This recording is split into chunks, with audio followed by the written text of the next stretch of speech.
Hi, I thought I'd try something new and try doing a video blog, which I've never done before. You'll see from the background behind me that I'm actually away on a trip at the moment, so I'm doing this from my hotel room. But I thought I just want to talk to you about house prices, because I think it's very interesting that really the statistics that we get are extremely hard to interpret. Let me explain what I mean by that.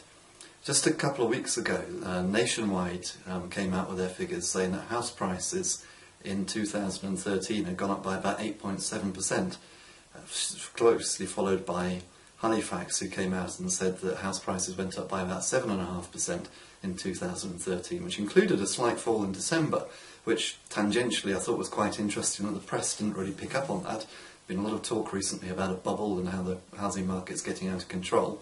But the fact that the property market actually took a dip in December, according to Halifax, actually didn't sort of catch the news at all. Perhaps it didn't actually give the right story and won't make the right headlines.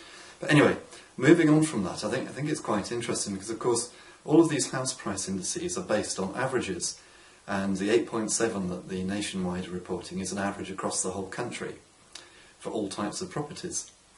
Of course, the other thing about the indices is that there's a very sort of selective database of properties that they're using, because it's all based upon properties which they grant mortgages on. So, of course, cash deals aren't reflected, and if you want to know what the average price is, or the trend in house prices as a whole, including properties which are sold for cash, then you'd have to look at the land registry figures, because that's the index which would include that.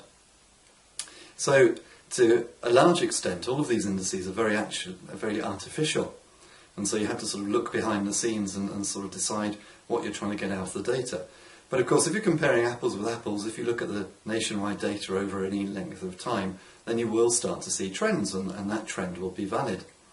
But I've been thinking about this because I own a lot of property up in the northeast, which I bought because it was very cheap, it was very high yielding.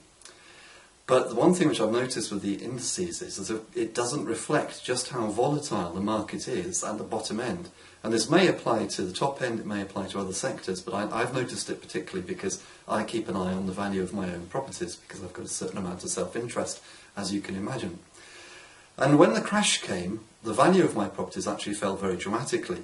And although the indices suggest an average of about 20% overall across the UK in terms of property price falls, I think, being brutally honest, that the value of the properties in the sort of value band in which I bought actually fell by a lot more than that, and possibly up to about 50%.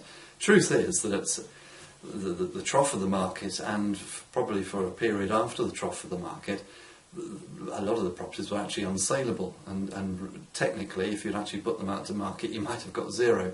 Now, that might sound a bit extreme, but I've actually sat in auctions in the northeast and seen property after property put up for auction which has received no bid, which would pretty well suggest that nobody wants them. Now, we could argue and get into semantics and pedantics about whether that means they were worth nothing or not, but the truth is that the value was very low. Now, that all happened very, very quickly. When the prices fell back in 2008, 2009, they fell very, very quickly at the bottom of the market where I bought.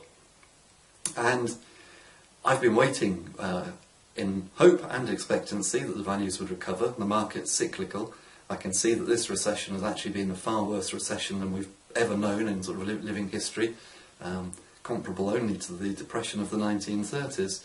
So it's taken time for the market to come back, and it's taken a certain amount of political interference with Help to Buy and funding for lending and all those other things which have been introduced to actually get the market stimulated.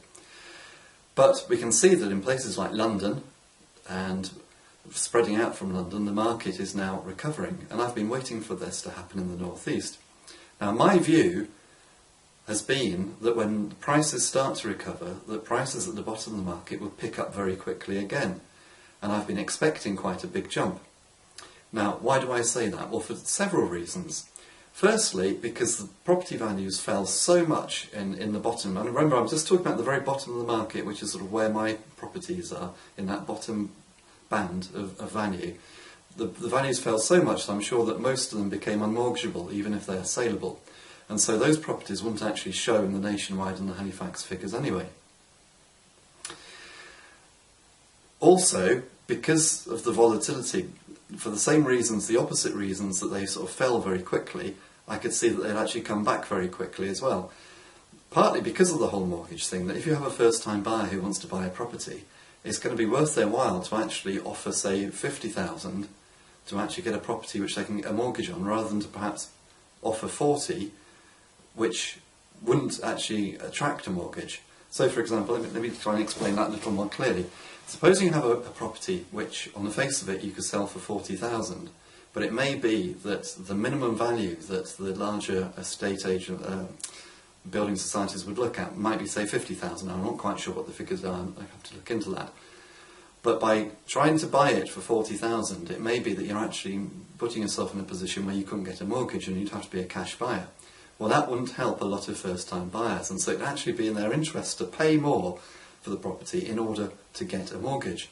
So you can see that once the first-time buyers actually came back into the market, there'd be a tendency for the agents perhaps to ask more because they'd know that, and for the first-time buyers to actually be prepared to offer more because then they'd be able to get the finance. Because at the end of the day, all the first-time buyers are interested in is how much of their own money they have to put into the transaction. If they bought it for 40,000, they'd have to pay 100% cash, but if they perhaps buy it for 50,000, they're then only going to have to put in their deposit, whatever that may be. So it will save them a lot of money.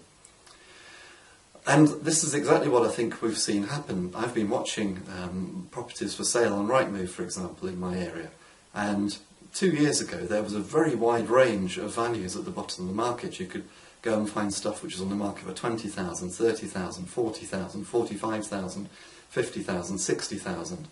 But a lot of those properties started selling, and you could see that the bottom of that band started moving up. So the £20,000 properties disappeared. Then the £30,000 properties disappeared. Then the band in that sort of value range was sort of like 40 to 65. And then the ones at 40 disappeared. And so the band then became sort of 50 to 65. And that's exactly what we've seen happening. And I went to see a property the other day which sold for 50. And that now means that the cheapest property in the area is now 65,000. Whereas 2 years ago you could have been buying properties there for 30 or 40,000. So those cheap properties have been snapped up, and probably not just by first-time buyers, but I imagine that investors have come in, investors are thinking, right, the market's only going to go one way over the next few years, so they've been buying up that super cheap property and actually pushing the value up.